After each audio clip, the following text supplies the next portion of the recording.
ಓಂ ಶ್ರೀ ಗುರು ಬಸವಲಿಂಗಾಯ ನಮಃ. ಸರ್ವರಿಗೂ ಶರಣು ಶರಣ. 48ನೆಯ ಸೂತ್ರ.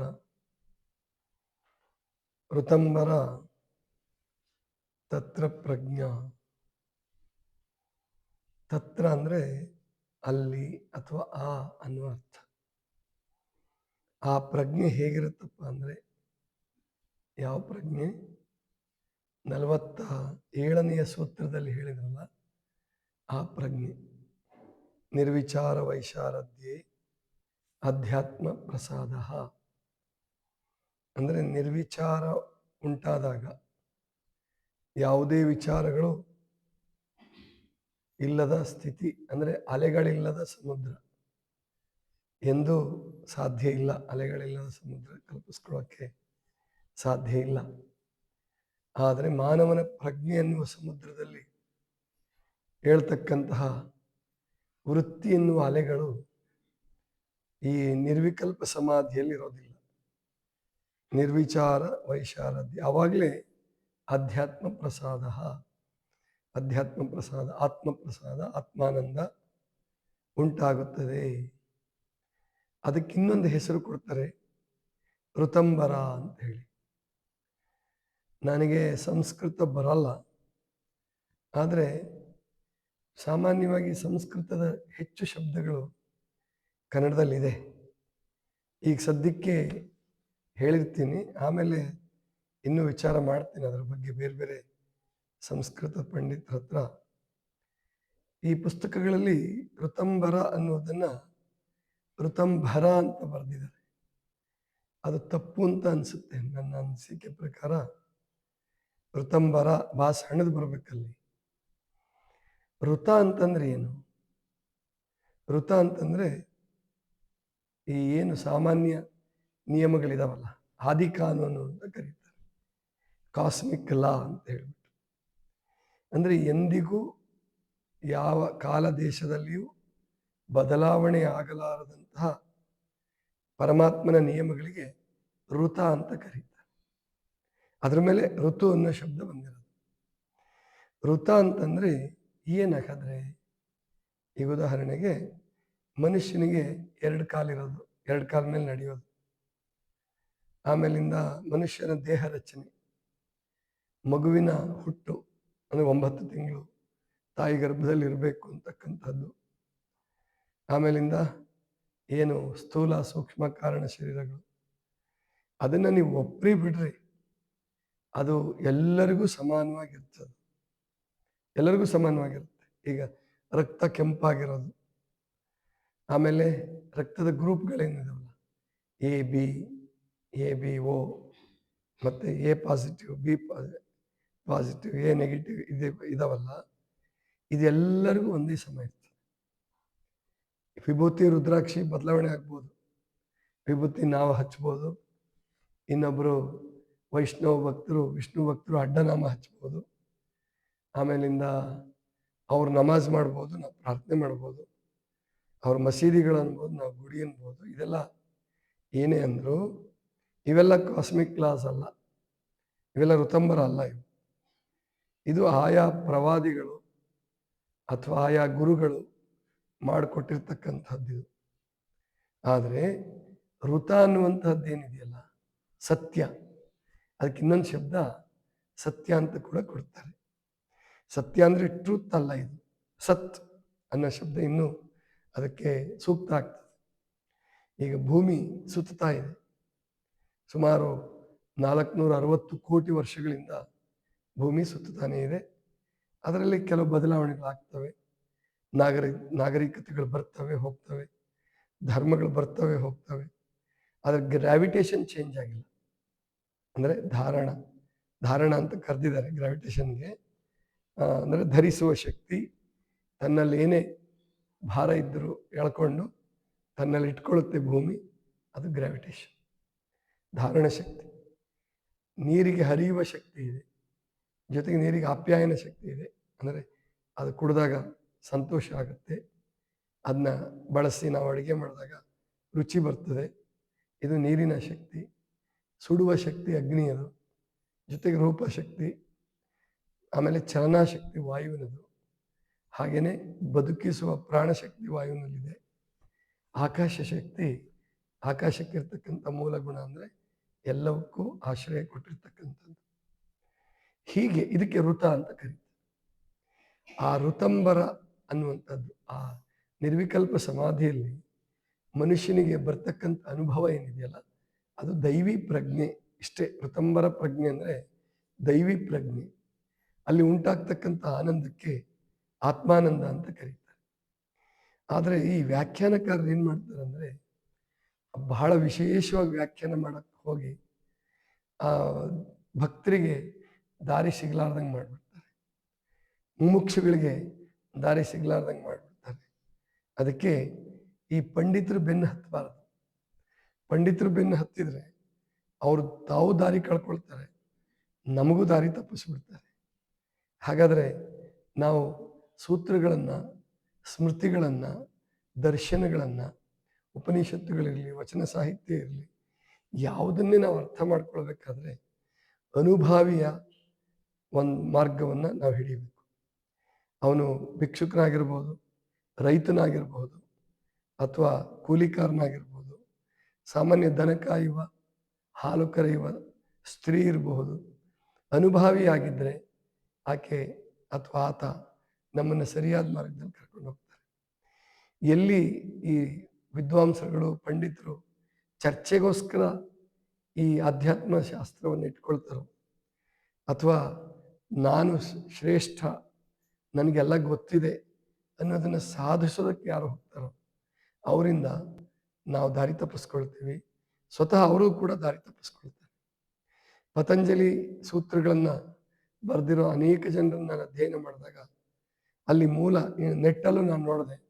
ನೆಟ್ಟವರು ಪಾಪ ಈ ಪುಸ್ತಕದಲ್ಲಿ ಏನಿರುತ್ತೋ ಅದನ್ನೇ ನೆಟ್ಗೆ ಹಾಕಿರ್ತಾರೆ ಅಷ್ಟೇ. ಇಂಟರ್ನೆಟ್ಗೆ ಅದನ್ನು ಫೀಡ್ ಮಾಡೋದು, ಅದನ್ನು ಅಪ್ಲೋಡ್ ಮಾಡೋದು, ಪುಸ್ತಕದಲ್ಲಿರೋದನ್ನೇ ಮಾಡ್ತಾರೆ. ಅವರು ಕೂಡ ಪೂರ್ಣ ಜ್ಞಾನಿಗಳಿರೋದಿಲ್ಲ, ನೆಟ್ಟಿಗರು. ಹಾಗಾಗಿ ಇಲ್ಲಿ ನಾವು ಶಬ್ದಾರ್ಥಗಳಿಗೆ ನಿಜವಾದ ಜ್ಞಾನಿಗಳನ್ನು ಹುಡುಕ್ಬೇಕಾಗತ್ತೆ. ಜೊತೆಗೆ ಅದಕ್ಕೆ ವ್ಯಾಖ್ಯಾನ ಮಾಡುವಾಗ ಅನುಭವಪೂರ್ವಕವಾಗಿ ಮಾಡಬೇಕಾಗತ್ತೆ. ಹಾಗೆ ಮಾಡಿದಾಗ ಭಿನ್ನ ಭೇದಗಳಾಗಲಿ, ವಾದ ವಿವಾದಗಳಾಗಲಿ ಇರೋದಿಲ್ಲ. ಇಲ್ಲೇ ಹೋದರೆ ನಾವು ವಾದ ವಿವಾದಗಳಿಗೆ ಸಿಕ್ಕ ಹಾಕ್ಕೊಂಡ್ರೆ ಮತ್ತು ಅಕ್ಷರಗಳನ್ನು ಗಿಂಜೋದಕ್ಕೆ ಶುರು ಮಾಡಿದ್ರೆ, ಹಿಂಜೋದಕ್ಕೆ ಶುರು ಮಾಡಿದ್ರೆ ಸತ್ಯ ನಮಗೆ ಸಿಕ್ಕಲ್ಲ.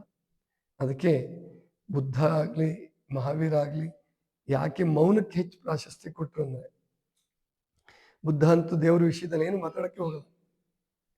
ಆಮೇಲೆ ಮಹಾವೀರ ದೇವರಂತ ಕರೆಯೋದೇ ಇಲ್ಲ, ಅಲೌಕಿಕ ಆಕಾಶ ಅಂತ ಕರೆದು ಬಿಡ್ತಾರೆ. ಸತ್ಯ ಅದು, ಅಲೌಕಿಕ ಆಕಾಶವೂ ಹೌದದು. ಯಾಕಂದರೆ ಆಕಾಶಕ್ಕೆ ಮೀರಿದ್ದು ವ್ಯೋಮಾತೀತಂ ಅಂತ ಹೇಳಿ ವರ್ಣಿಸ್ತಾರೆ ಅದನ್ನು. ಆ ಪರಮಾತ್ಮನಿಗೆ ರೂಪ ಇಲ್ಲ, ಯಾವುದೂ ಇಲ್ಲ, ಅವನು ನಿರಾಕಾರ. ಅವನಿಗೆ ನೀವೇನು ವ್ಯಾಖ್ಯಾನ ಮಾಡ್ತೀರಾ? ಆ ತತ್ವದಿಂದ, ಮೂಲ ಪರಮಾತ್ಮನಿಂದ ರೂಪಿಸಲ್ಪಟ್ಟಂತಹ ಕಾನೂನುಗಳಿಗೆ ಋತ ಅಂತ ಕರೀತಾರೆ. ಸಂವಿಧಾನ ಅಂತ ಈ ಭಾರತದ ಸಂವಿಧಾನ ಬರೆದವರು ಸಂವಿಧಾನ ಸಭೆಯವರು, ಅವರು ಅಂಗೀಕರಿಸ್ಕೊಂಡ್ರು ಅವತ್ತು. ಜೊತೆಗೆ ಅಲ್ಲಿ ತಿದ್ದುಪಡಿಗೆ ಅವಕಾಶ ಕೊಟ್ಟರು. ಇಲ್ಲಿ ಪರಮಾತ್ಮನ ಸಂವಿಧಾನಕ್ಕೆ ಋತ ಅಂತ ಕರಿಬೋದು. ಅಂತಹ ಸ್ಥಿತಿಗೆ ಋತಂಬರ ಅಂತ ಕರೀತಾರೆ. ಆ ಪ್ರಜ್ಞೆ ಯಾವುದಪ್ಪ ಅಂದರೆ ಋತಂಬರ ಪ್ರಜ್ಞೆ ಅಥವಾ ನಿರ್ವಿಕಲ್ಪ ಸಮಾಧಿ. ನಮ್ಮ ಶರಣರ ಪರಿಭಾಷೆಯಲ್ಲಿ ಹೇಳೋದಾದರೆ ಲಿಂಗ ಅಂಗ ಸಾಮರಸ್ಯ, ಲಿಂಗಾಂಗ ಸಾಮರಸ್ಯ, ಅಥವಾ ಮೋಕ್ಷ ಸ್ಥಿತಿ, ಐಕ್ಯ ಸ್ಥಿತಿ, ಇವೆಲ್ಲವೂ ಕೂಡ ಋತಂಬರ ಪ್ರಜ್ಞೆನೇ. ಆ ಋತಂಬರ ಪ್ರಜ್ಞೆಯಲ್ಲಿ ಮನುಷ್ಯತ್ವವನ್ನು ಮೀರಿ ದೈವತ್ವದಲ್ಲಿ ನೆಲೆ ನಿಂತಿರ್ತಾನೆ. ಅದೇ ಅಂತಿಮ ಸಿದ್ಧಿ. ಅದನ್ನೇ ಪ್ರಭುದೇವರು ಹೇಳೋದು, ಸಾರೆ ಚೆಲ್ಯದ ಮುಕುತಿ ಗುರು ತೋರಿಸಿದಲ್ಲದೆ ಕಾಣಿಸದಣ್ಣ, ವೇದದ ಮೊದಲಿನ ಮೂಲವಿದು, ಮೇದಿನಿಯೊಳುತ ಬಂದಿಹುದು, ಹಾದಿಗೆ ಬಿದ್ದಿಹುದು, ಸಾಧಕ ಜನರಿಗೆ ಕಾಣುವುದನ್ನು. ಹಾದಿಯಲ್ಲೂ ಇದೆ ಅಂತದ್ದು, ಹಾದಿಗೆ ಬಿದ್ದಿದೆ ಅದು. ಅಂದರೆ ಅದನ್ನು ಕಾಣಬೇಕಾದ್ರೆ ಅದು ನಮ್ಮ ಆತ್ಮದಲ್ಲಿ ಸ್ಫೋಟಗೊಂಡು ಹೇಗೆ ಬೀಜ ಮೊಳಕೆ ಹೊಡೆದು ಸಸಿ ಆಗುತ್ತೆ, ಗಿಡ ಆಗುತ್ತೆ, ಮರ ಆಗುತ್ತಲ್ವ, ಹಾಗೆ ಒಂದು ಕಾಲ ಬರುತ್ತೆ, ಆವತ್ತು ಏನನ್ನೂ ಕೇಳಲ್ಲ.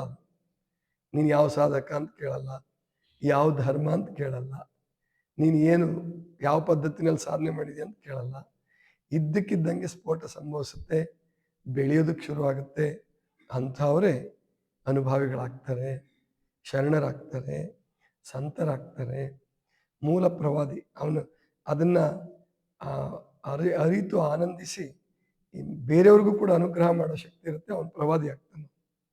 ಅಂಥವರೇ ಬಸವಣ್ಣವರು, ಯೇಸು ಕ್ರಿಸ್ತ ಅಥವಾ ಬುದ್ಧ, ಮಹಾವೀರ, ಇವರು ಮೂಲ ಪ್ರವಾದಿಗಳಾಗ್ತಾರೆ. ಆಮೇಲೆ ಗುರುಗಳು ಅದನ್ನು ಅನುಸರಣೆ ಮಾಡಿ ಸಾಧನೆ ಮಾಡಿ ಹೇಳಿಕೊಡೋರು ಗುರುಗಳಾಗ್ತಾರೆ. ಅದನ್ನು ಫಾಲೋ ಮಾಡ್ತಕ್ಕಂಥವ್ರು ಅನುಯಾಯಿಗಳು ಅಥವಾ ಭಕ್ತರಾಗ್ತಾರೆ.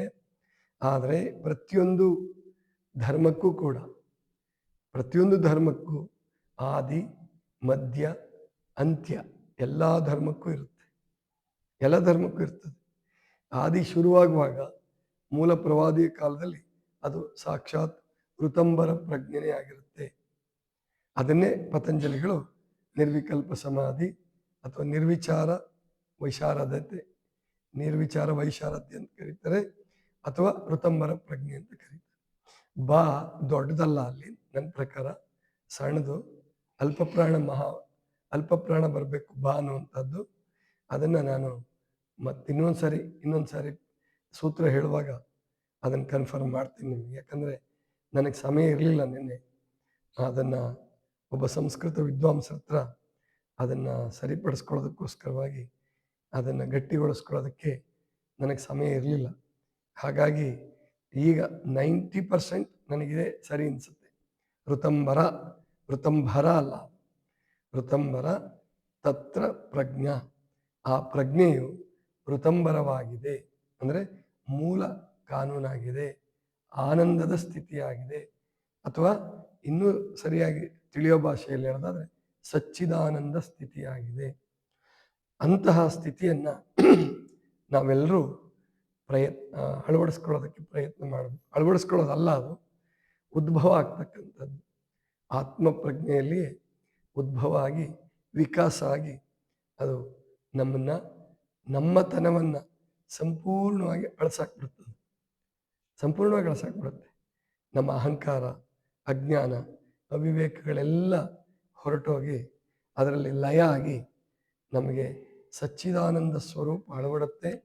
ಅದೇ ಋತಂಬರ ಪ್ರಜ್ಞೆ, ಅದೇ ನಿರ್ವಿಕಲ್ಪ ಸಮಾಧಿ. ಅದು ಅವನಿಗೆ ಸತ್ಯವನ್ನು ಕಷ್ಟಪಟ್ಟು ಪ್ರತಿಪಾದನೆ ಮಾಡೋ ಅಗತ್ಯ ಇಲ್ಲ, ಸತ್ಯವನ್ನು ಪ್ರಯತ್ನಪೂರ್ವಕವಾಗಿ ಹೇಳುವ ಅಗತ್ಯ ಇಲ್ಲ. ಅವನ ನಡೆಯೇ ಸತ್ಯ, ಅವನ ನುಡಿಯೇ ಸತ್ಯ, ಅವನ ಬದುಕೇ ಸತ್ಯ. ಅಲ್ಲಿ ತನಕ ಸ್ವಲ್ಪ ಸಾಪೇಕ್ಷ ಸತ್ಯ ಇರ್ತದೆ. ಒಂದು ಸ್ವಲ್ಪ ಸರಿ, ಸ್ವಲ್ಪ ತಪ್ಪು, ಸ್ವಲ್ಪ ಹಂಗಿರ್ತದೆ, ಸ್ವಲ್ಪ ಹಿಂಗಿರ್ತದೆ, ಹಂಗಿರೋದೆ. ಅದು ಯಾಕೆ ಹಂಗಿರ್ಬೇಕು? ಒಮ್ಮೆಗೆ ಸತ್ಯವಂತರಾಗ್ಬಿಡೋಕ್ಕಾಗಲ್ಲ. ಪರಮಾತ್ಮ ಹಂಗೆ ನಿಯಮ ಇಟ್ಟಿಲ್ಲ. ಈಗ ಉದಾಹರಣೆಗೆ ಬೀಜದಲ್ಲಿರ್ತಕ್ಕಂಥ ವೃಕ್ಷ ಹೊರಗೆ ಬರಬೇಕಾದ್ರೆ ಕೆಲವು ಸಾರಿ ಕೆಲವು ಮೊಳಕೆಯಲ್ಲೇ ಹಾಳಾಗ್ಬಿಡುತ್ತೆ, ಕೆಲವು ಸಸಿಲೇ ಹೊರಟೋಗ್ಬಿಡುತ್ತೆ, ಕೆಲವು ಗಿಡ ಆಗ್ತವೆ, ಮರ ಆಗಿ ಹಣ್ಣು ಕೊಡ್ತವೆ. ಹಾಗೆ ಸಾಧಕನಾದವನು ಒಂದೇ ಜನ್ಮದಲ್ಲಿ ಎಲ್ಲವನ್ನೂ ಸಾಧಿಸ್ಬಿಡ್ತಾನೆ ಅಂತಲ್ಲ. ಸಾಧನೆ ಮಾಡ್ತಾ ಮಾಡ್ತಾ ಮಾಡ್ತಾ ನಾವು ಆ ಮಟ್ಟವನ್ನು ಮುಟ್ಟಬೇಕಾಗತ್ತೆ.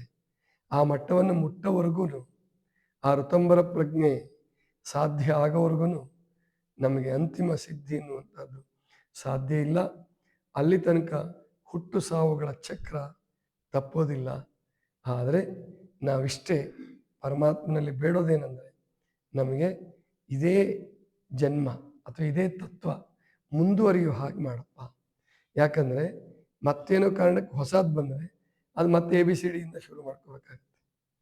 ಅದೇ ನಾವು ಒಂದು ತತ್ವದಲ್ಲಿ ಮುಂದುವರೆದ್ರೆ, ಒಬ್ಬ ಗುರುವಿನ ಮಾರ್ಗದಲ್ಲಿ ಮುಂದುವರೆದ್ರೆ ಜನ್ಮಾಂತರದಲ್ಲಿ, ಆಗ ಸಾಧನೆ ಸುಲಭ ಆಗತ್ತೆ ಮತ್ತು ದಾರಿ ತಪ್ಪೋದಿಲ್ಲ. ದಾರಿ ತಪ್ಪಿ ಅಹಂಕಾರಿಗಳಾಗಿ ಮತ್ತೆ ಭಾವಕ್ಕೆ ಬೀಳುವ ಸಾಧ್ಯತೆ ಮತ್ತು ಮತ್ತೆ ಒದ್ದಾಡುವ ಸಾಧ್ಯತೆಗಳಿರುತ್ತೆ. ಆದ್ದರಿಂದ ಆ ಋತಂಬರ ಮಾರ್ಗದಲ್ಲಿ, ಋತಂಬರ ಪ್ರಜ್ಞೆಯನ್ನು ಸಾಧಿಸುವ ಮಾರ್ಗದಲ್ಲಿ ನಾವೆಲ್ಲ ನಿರಂತರ ಪ್ರಯತ್ನಶೀಲರಾಗಿರೋಣ. ಅದು ಯಾವಾಗ ಬರುತ್ತೆ, ಯಾವಾಗ ನಮಗದು ಸಾಧ್ಯ ಆಗುತ್ತೆ ಅನ್ನೋದು ಅದು ನಿಮಗೆ ಗೊತ್ತಾಗುತ್ತೆ, ಅಥವಾ ನಿಮ್ಮ ಗುರುಗಳು ನಿಮಗೆ ತಿಳಿಸ್ಕೊಡ್ತಾರೆ, ಅಥವಾ ಪರಮಾತ್ಮ ಅದನ್ನು ಯಾವ ರೂಪದಲ್ಲೋ ಸಾಧ್ಯ ಮಾಡಿಕೊಡ್ತಾನೆ. ನಾವು ಯೋಗ್ಯ ಆದಾಗ ಗುರುಗಳು ಹುಡ್ಕೊಂಡು ಬರ್ತಾರೆ, ಅಥವಾ ನಮಗೆ ಗುರುಗಳು ನಾವು ಇದ್ದಲ್ಲೇ ಸಿಗ್ತಾರೆ, ಅಥವಾ ನಾವು ಗುರುಗಳು ಹುಡ್ಕೊಂಡು ಹೋಗಿ ಪಡ್ಕೊತೀವಿ.